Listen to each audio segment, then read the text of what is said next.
As soon as this come through, as soon as it got into render, there was no doubt. This essentially looks like it's come from our custom stable of work. The bulk of our clientele wanting to do a project like this but can't afford to be in these real premium blue chip areas, which is where pricing was heading from a custom point of view. How can we help them rather than turn them away? Like you said, filling that gap and, a facade is such an important part of your development, and when we're talking about from one facade to another, you're talking about hundreds of thousands of dollars. So, welcome to the Development Tank, brought to you by ReadyBuild, the best value in knockdown, rebuild and dual occupancy projects in the market.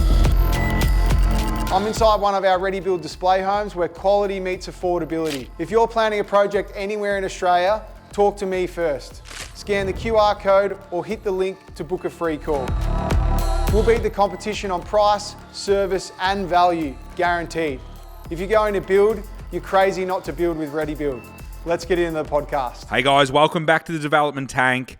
We're back from Sydney. Anyone that's following along knows that we were up there.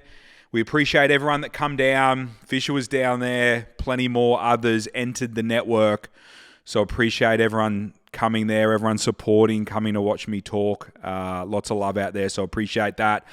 Anyone out there, jump in the network, littlefishnetwork.com.au. We can dive in there and unpack everything, hit us up with questions, all that sort of stuff. We really love it.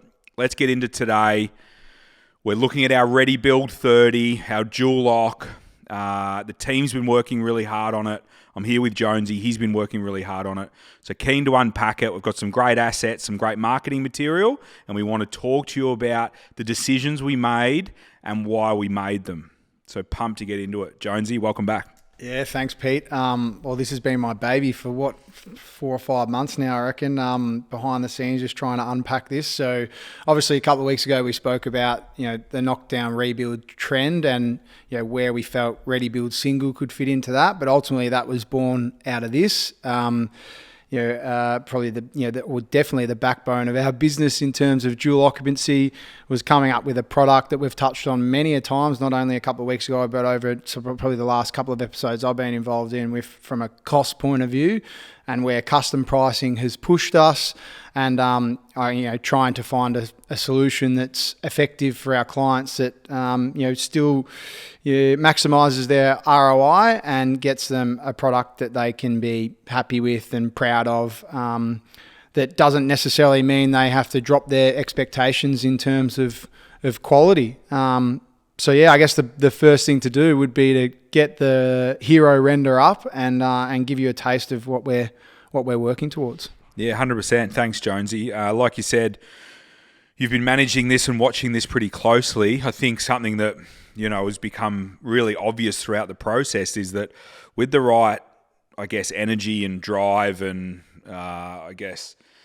the right reasoning and with the pure motives that definitely has happened inside this building, led by you, to be able to find and get a product that is considered from a facade aesthetic perspective, but then from a functional floor plan perspective, is at our fingertips, but it does take rolling the sleeves up and challenging the status quo. Yeah.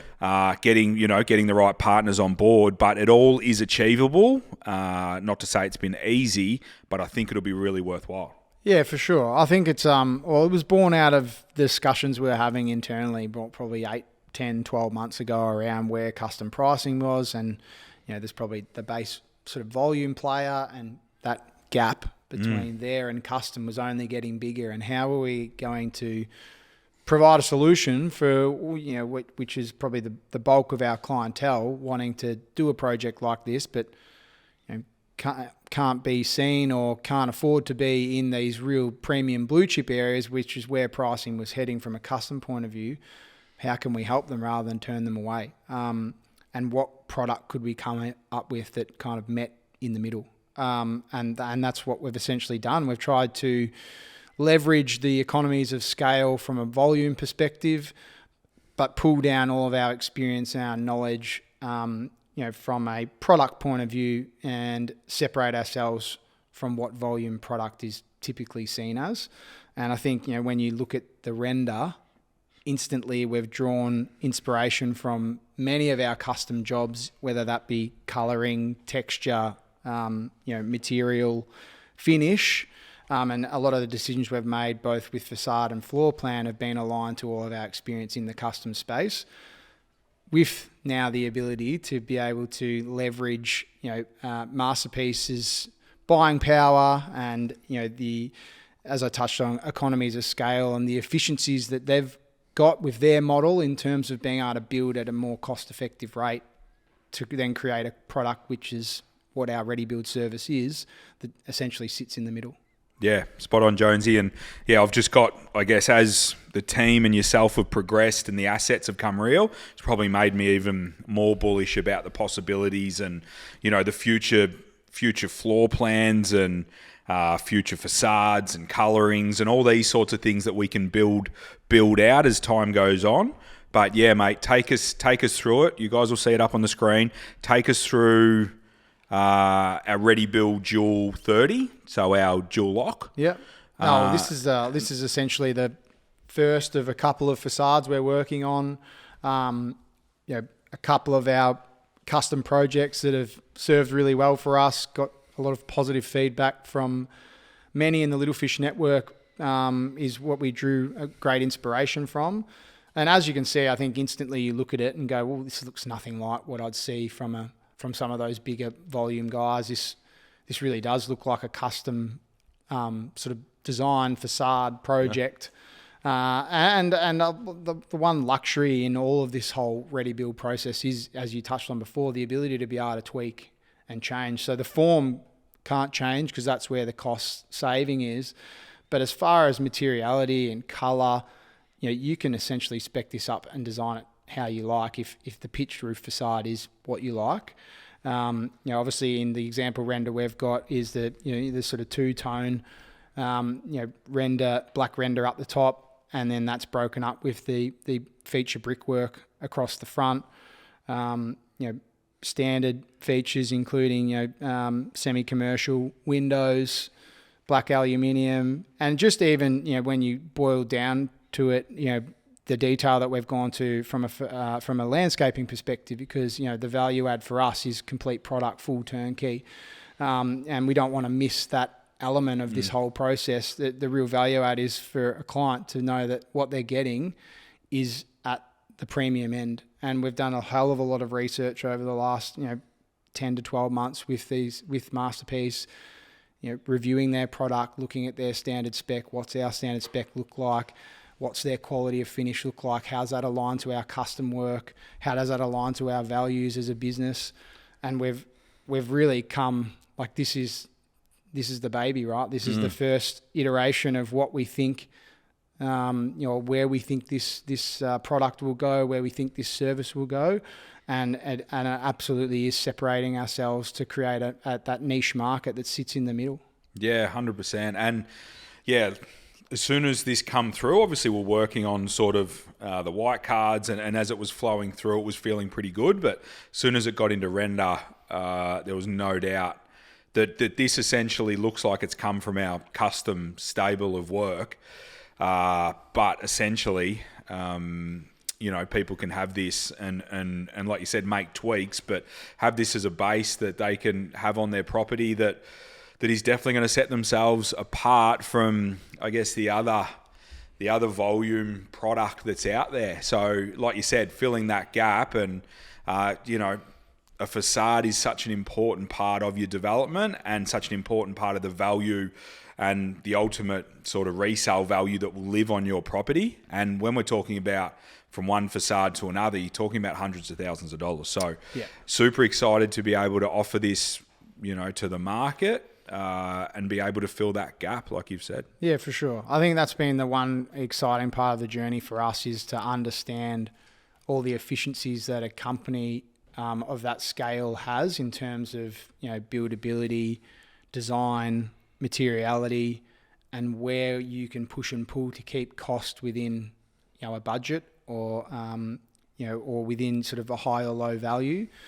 And then our experience from the custom world in terms of what do people like, what works in that space, what has worked and is proven in that space, where we've been able to see a multitude of different designs and finishes and materials and floor plans, and can we kind of layer both of those together to create a product? And that's essentially what you see here, where there's been strong consideration of materials and design and form to then produce a product that still has efficiencies. So when a client comes to me and says, I have a site, I want to put townhouses on it, what's the price?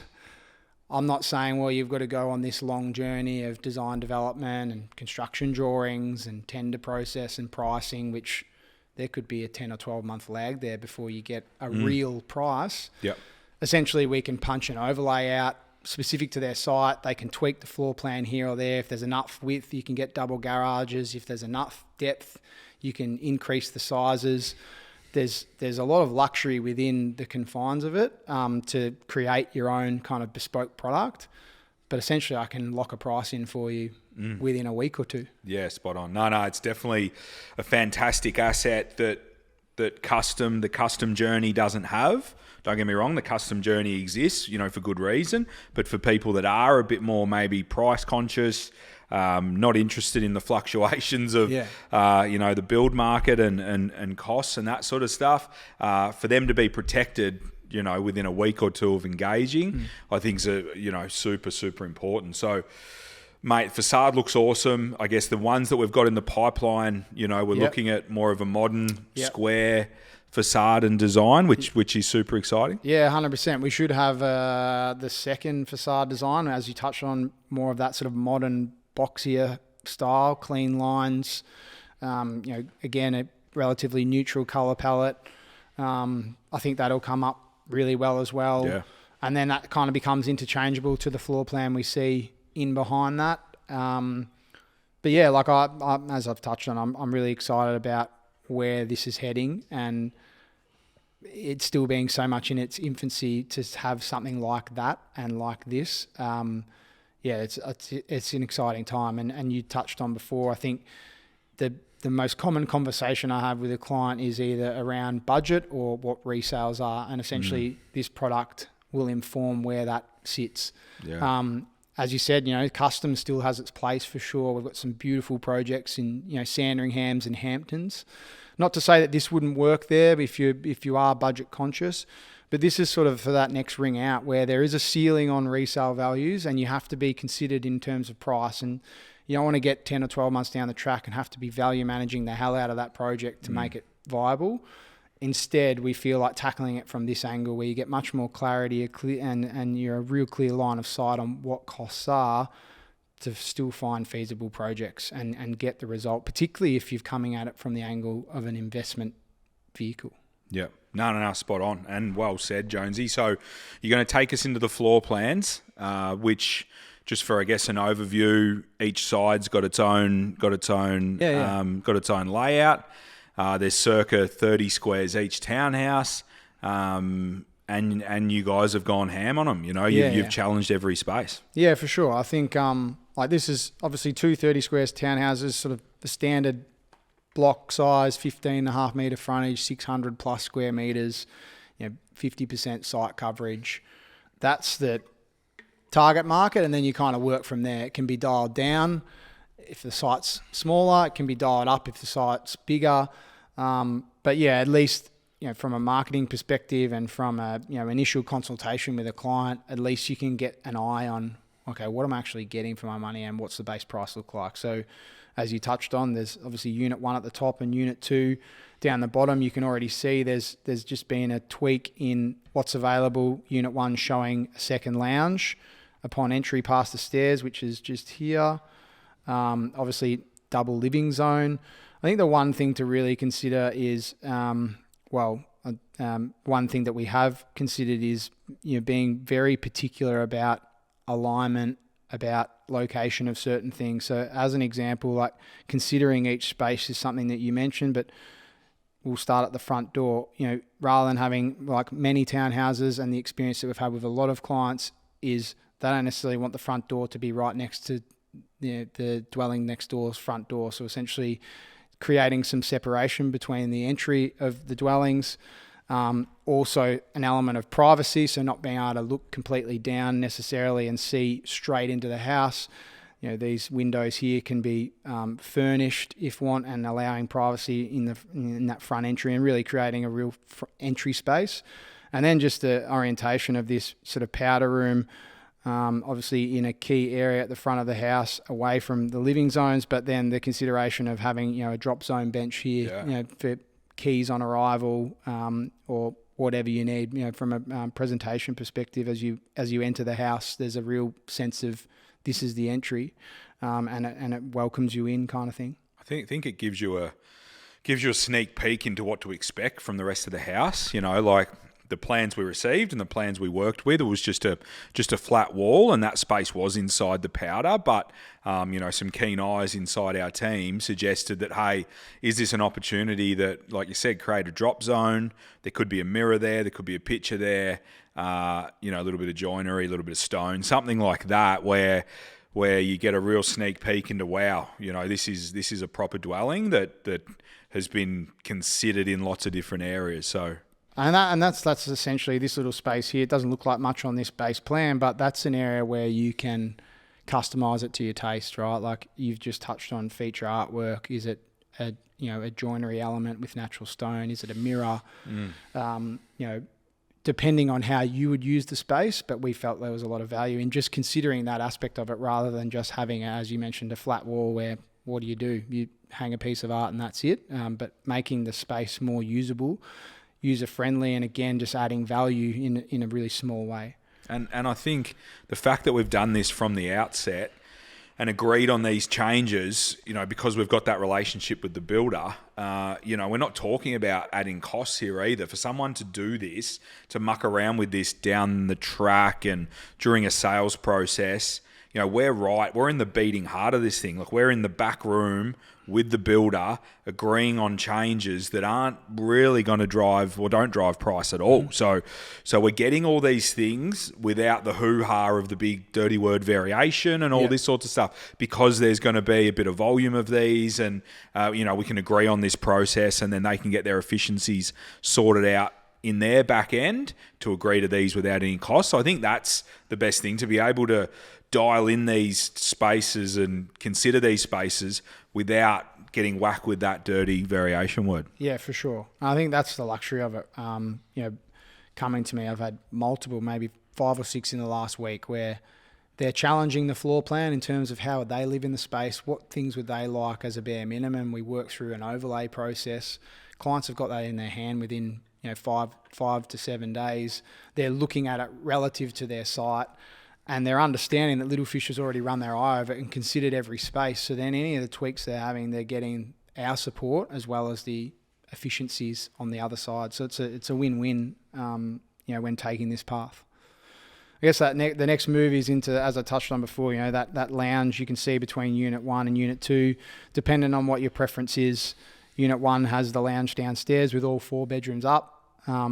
Unit 2 has a guest bedroom and bathroom down, with then a rumpus, as we'll see in the next slide, up.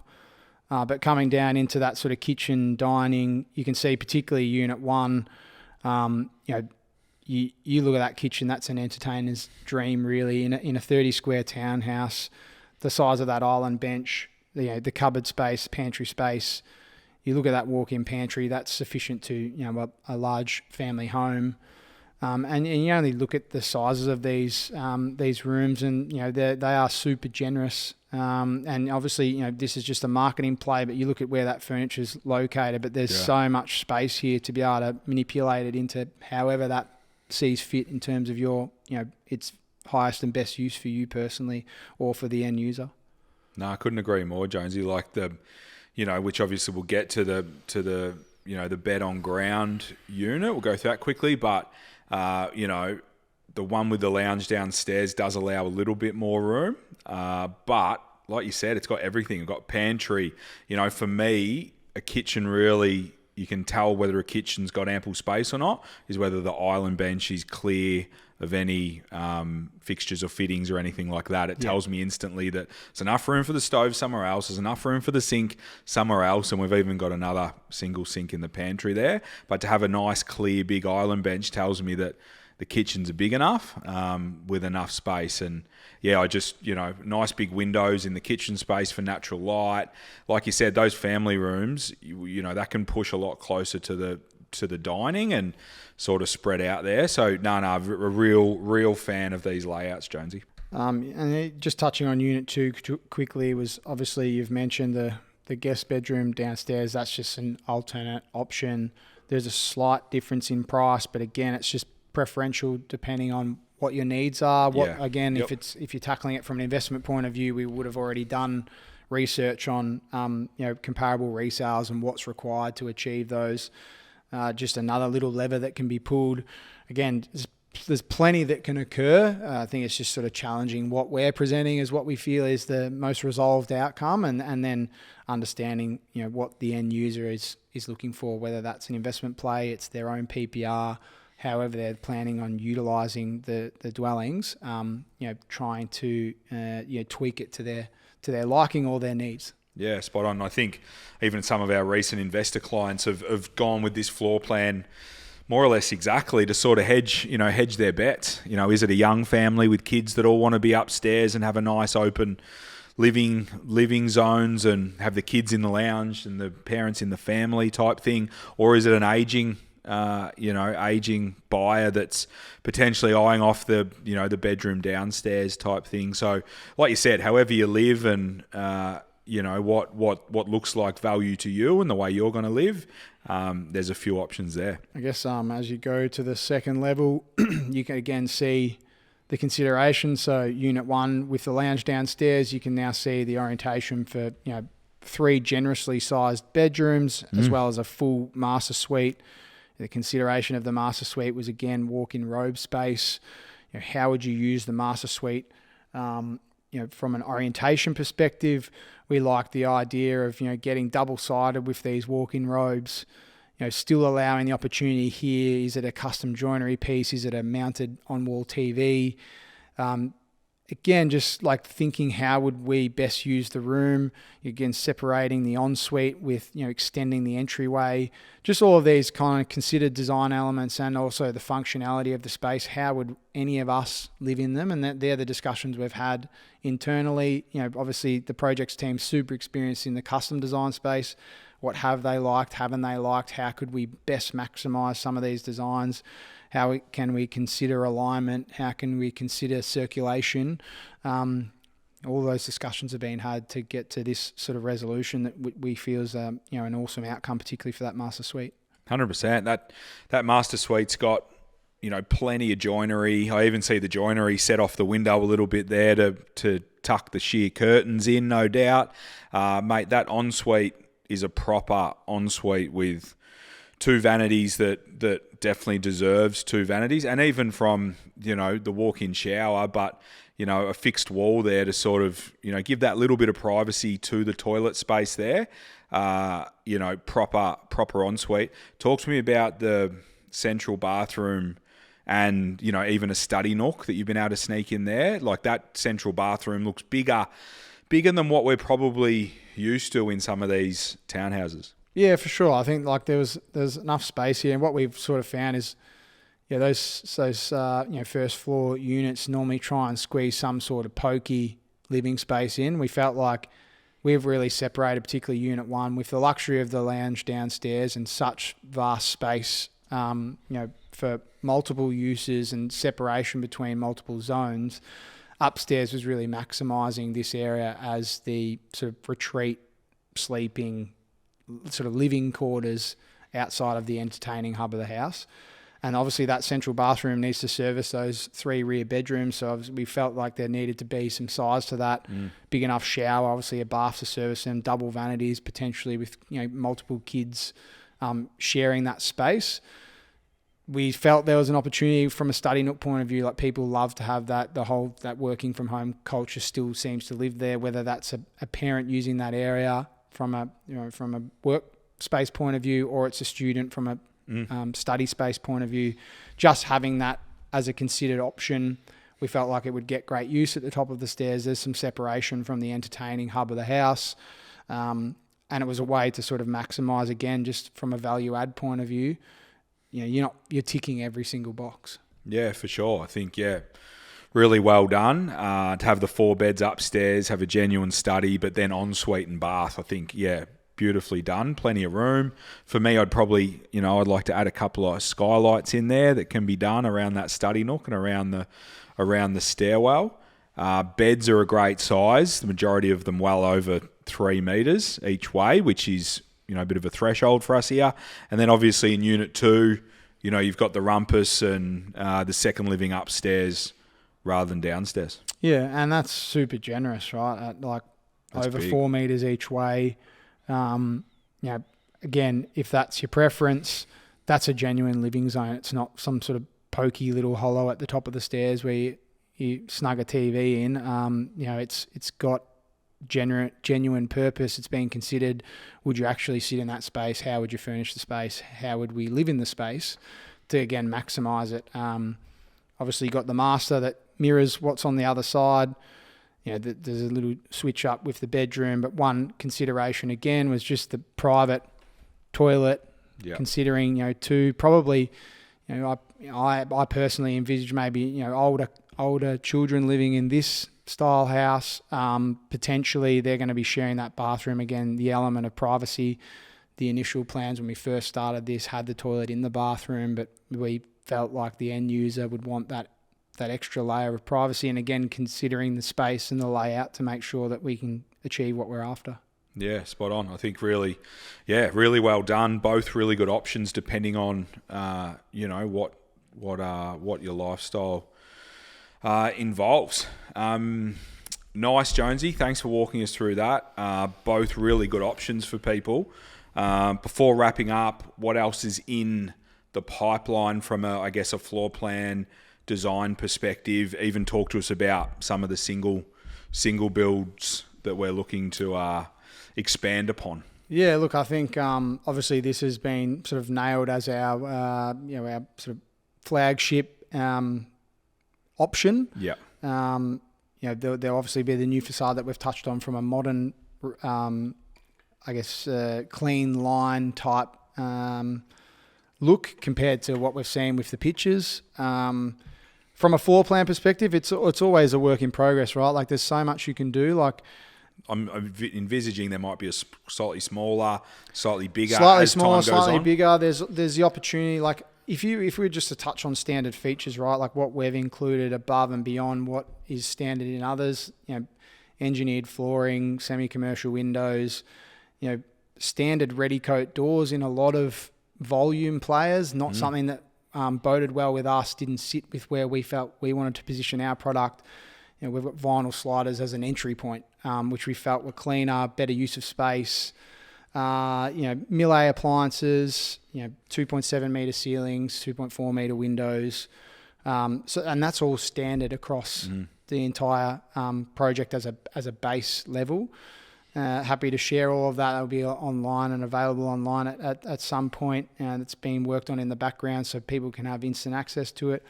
But then, like you've already touched on, there is the ability to tweak it. Like providing you stay within the footprint and we're kind of expanding or compressing it and not completely customizing it. There's so much to be done. Like there's a whole heap of displays that we can, meet and walk people through to get them to get an understanding of where the upgrades lie, whether that's an open staircase rather than a semi-cantilevered staircase. The ability to create a site cut depending on what your site's like to allow for 3 metre or 3.2 metre ceilings. And yeah, I love that. As you've touched on, skylights, the upgrading from, Caesar stone as a base, upgrading to natural stone if the product requires. And again, it's just exploring the materiality on the facade. Like, yes, the form remains the same, much like a lot of the product that you see out there, but your ability to be able to tweak and push and pull what that looks like, massage it into your own bespoke product. But again, keeping control and the rein on what the end cost is, I think there's huge advantages with where this will sit in the market. Yeah, spot on, Jonesy. Well done, mate. Awesome. Mate, before I leave you, this will be your last development tank. Yeah. You are going off to tackle other challenges, which we're super, super proud of you for and wish you all the best. But do you want to touch on where you're going to next, mate? If there's any footy fans out there, obviously know that they've spent majority of my career in that in the AFL system as a player. Out of the blue, I've absolutely loved my time at Little Fish and getting to work obviously alongside you, a guru in the space, and entrenching myself in the team. But an opportunity came up for me to head back into AFL land, and it's one that I couldn't personally pass up. So I'm forever grateful for my time here, and I'll obviously keep connected, particularly through the network. But yeah, I'm looking forward to that next chapter, new challenge, and heading back in a sort of coaching capacity, and see where that takes me. Awesome, mate. All the best from everyone here at Little Fish. Appreciate your time here. Appreciate all your efforts here. You've definitely got us. I'll leave you with ReadyBuild. Mate, no. And, without even joking, you definitely sort of got us into this real powerful space. We'll continue off, mate. You'll pass the baton over and we'll continue over. But from everyone at Little Fish, wish you all the best. Melbourne are lucky to have you, no doubt. I know you can bring a lot of value to their team and sort of everyone involved there. So all the best. But yeah, we'll keep in touch. We'll keep letting you know what's going on. And yeah, mate, all the very best. Thanks, mate. I'll see you in the network for sure. Appreciate it. Awesome. Thanks, guys. Anyone that's going to get value out of that, please share with them. See you in the network. Happy developing.